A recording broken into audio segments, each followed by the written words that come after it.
కుంఠితమైనటువంటి దీక్ష ఉన్నప్పుడే, ఒక అద్వితీయమైనటువంటి స్ఫూర్తి ఉన్నప్పుడే వేల మైళ్ళ దూరాన్ని ఒక్క అడుగుతో ప్రారంభించి యువగళాన్ని నెత్తిపెట్టుకొని భుజానికెత్తుకున్నటువంటి అనుసంధాన కార్యక్రమాలు అన్నింటినీ కలగలిపి విశేషమైనటువంటి రీతిలో ఈ రాష్ట్ర యువత ఎన్నెన్ని ఇబ్బందులు పడుతుందో అవన్నీ గమనించినటువంటి రీతిలో పొరుగు రాష్ట్రాన్ని చూసి మనమంతా ముక్కున వేలేసుకోవలసినటువంటి పరిస్థితి వస్తున్నటువంటి సందర్భాన్ని దృష్టిలోకి తెచ్చుకున్నటువంటి యువ నాయకుడు శ్రీ లోకేష్ బాబు ఒక ప్రేమమూర్తిగా ఇవాళ ప్రత్యేకమైనటువంటి ఆత్మీయ బంధంతో తండ్రి గారు శ్రీ నారా చంద్రబాబు నాయుడు గారి నుంచి పుణికిపుచ్చుకున్నటువంటి సంస్కార భావాలతోటి అత్యంత వినయంతో మానవ జీవన గమనాన్ని గమ్యాన్ని నిర్దేశించినట్లుగా జీవితాన్ని కలగా కాదు ఒక కర్తవ్య నిర్వహణల పంచభక్ష్యాలు తన కంచాన వడ్డించ గోంగూర కోసమై లొట్టలేసేవాడు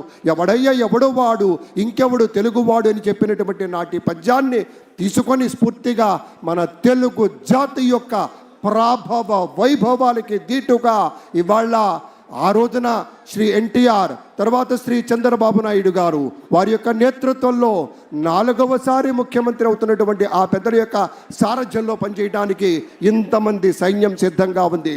మనమంతా వారికి సహకరిస్తాం, వారు అందించేటువంటి ఫలాలని అందుకోబోతున్నాం అనేటువంటి మాటను కూడా మీతో గుర్తు చేస్తూ ఉన్నాం. ఇది మామూలు ప్రమాణ స్వీకారం కాదు అని ప్రపంచవ్యాప్తంగా ప్రతి ఒక్కరూ అనుకుంటున్న క్షణం. ఒక తెలుగువారు సాధించాలనుకుంటే ఏదైనా చేయగలరు అని నిరూపించుకుంటున్న క్షణం. అతిరథ మహారథులు, వరల్డ్ కాన్సులేట్ జనరల్స్తో పాటు ప్రముఖ నటులు, భారతదేశం గర్వించదగ్గ నటులు, పద్మ విభూషణులు, సూపర్ స్టార్లు ఈ వేదిక మీద రావడం మనం నిజంగా ఎంత అదృష్టం చేసుకున్నాం అనిపిస్తుంది. ఒక్కసారి మనం చూసుకుంటే ఈ ప్రమాణ స్వీకార మహోత్సవం గజదళం, అశ్వదళం, అభిముఖం అన్న రేంజ్లో నభూతో నభవిష్యతి అనే విధంగా జరుపుకుంటున్న క్షణం. హృదయాన్ని మెత్తగా ఆత్మీయతతో స్పృశిస్తూ వెళుతున్నటువంటి అనుభూతి, ఒక పలకరించినటువంటి ఒక పవన వీచిక మన పవన్ కళ్యాణ్. ఒక ప్రేమమూర్తిగా చిరునవ్వులు పంచుతూరు ఆత్మీయ బంధాలతో కరచాలనం చేసినటువంటి అనుభూతి ఉంటుంది.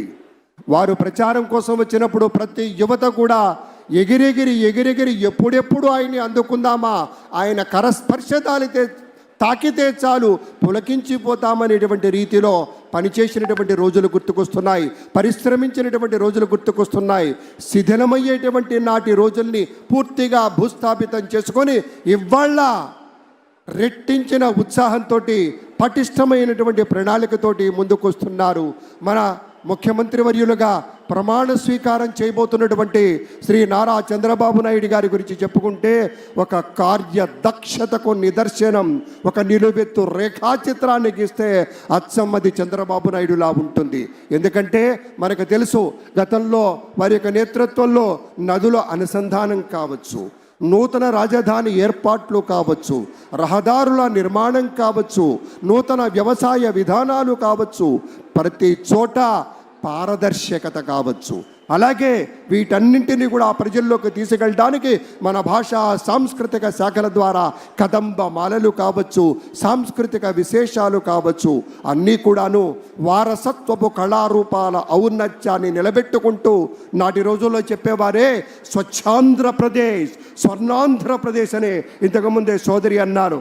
ది CEO ఆఫ్ ఆంధ్రప్రదేశ్ అని నాటి రోజుల్లో ఘనంగా చెప్పుకునేవాళ్ళం.